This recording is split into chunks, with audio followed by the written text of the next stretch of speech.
back to an all-new episode of Conflicts. Today we'll be unboxing the GT2 by Segway. This here is probably the fastest scooter we've ever reviewed on this channel. Almost about 50 miles per hour, which is probably the insanest I've ever seen. And price point about $4 grand. This thing is definitely something unique. Now together we'll be unboxing it as well as trying it out and seeing exactly what it can do. So if you guys wanted your own, check out the link down below in the description. And without further ado, let's go ahead and get started.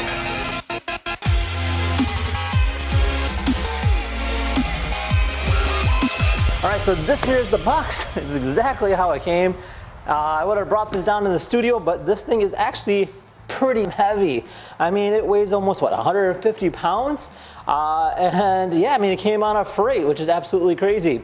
So let's open this thing up and see what's inside.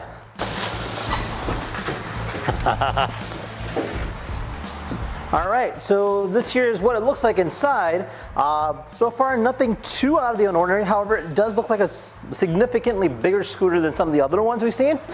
Let's unwrap it a little bit more. We have our power adapter. All right, and then let's go ahead and put this together here. All right, let's go ahead and take it outside for a spin. All right, so we're outside here. It's a beautiful day. We've got our scooter ready to go, and looking at it, I have to say it's actually a really big scooter. Almost looks like a minivan of scooters, but definitely has a lot of space to stand. You can see it's almost like a foot length, which is actually really good. You got this nice grippy material.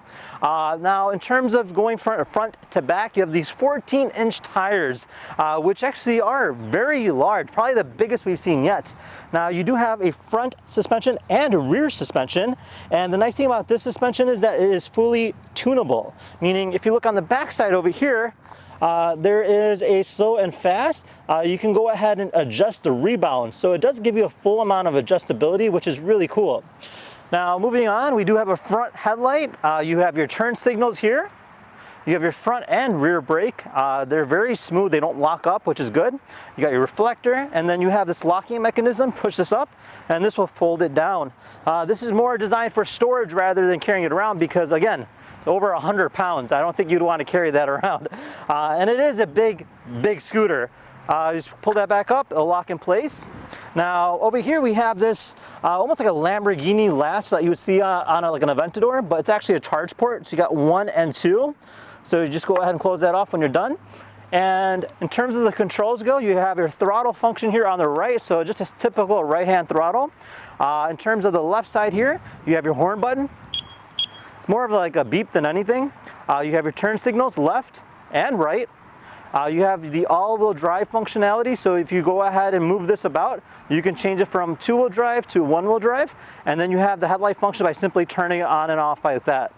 Now over here you have your different speeds, so you have your boost and walk mode, so it does have a walk function. So by hitting this button here, if I hit throttle, it'll move at a walking pace. I can go again, it'll go into park mode, eco mode, sports mode, and race mode. So it's actually pretty simple to do, but again with this, you want to start off in eco and work your way up. Your power button's right over here, simply pressing that will turn it on and off. And yeah, I mean, it's actually a very simple and easy design scooter. Now, in terms of the brakes, you have these rotor-sized brakes on the back with the full caliper. You can see them over here. So they're rotor disc brakes. These are really good brakes. You probably see these on automotives. And again, you're paying $4 grand. It's exactly what you deserve, right? And yeah, I mean, overall, it's a really cool appearance. And I'm excited to go ahead and try it on. So before anything else, safety first. Let's go ahead and grab our helmet.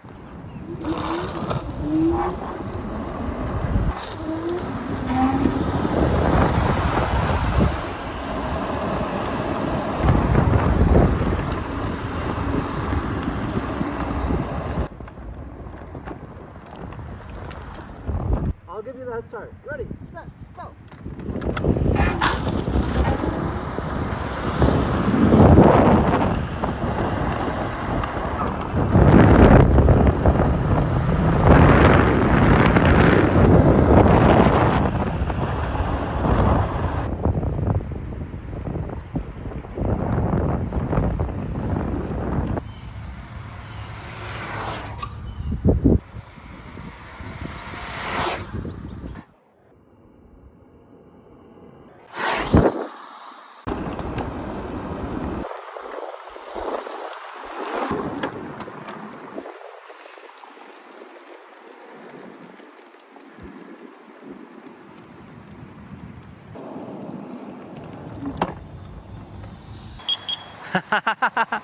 Oh man, that's actually a lot of fun. So this thing's actually really cool. I would highly recommend safety first. So the cross helmet here is actually really nice, in case you guys are wondering which one I have here. So one thing is it's a very big scooter, but when you're riding it, you can't really tell that much as well. Now it is quite agile for the size of it, and the pickup of it is it's really smooth. Now usually when we see high powered scooters like this, there's a lot of torque, but this thing actually grabs it quite well. Now you got the one-wheel drive and two-wheel drive system, so you can tell the difference between the two. Even in the race mode, as soon as you accelerate, you can feel the front wheel lifting, which is absolutely crazy. Now, I have to say that the speed on this is unreal, and Segway did a great job with it. My favorite part is actually the screen, just because, of course, as it's transparent, you can see the numbers through it. That's absolutely really cool and something I've never seen on a scooter before. Now, one thing to note is that when it's in park mode like this, you always have to start off in eco mode. If you go straight into the race mode, it won't work. You have to move it to eco and then it'll start moving. So I had a little difficulty using it at first, but that was essentially the culprit. Other than that, probably one of my favorite scooters thus far. Again, $4,000 for this is a bit steep, but it's definitely a GT scooter. And again, you can't compare it to anything else. Now, with that said, if you guys had any questions, feel free to comment down below. Otherwise, we'll see you guys next time.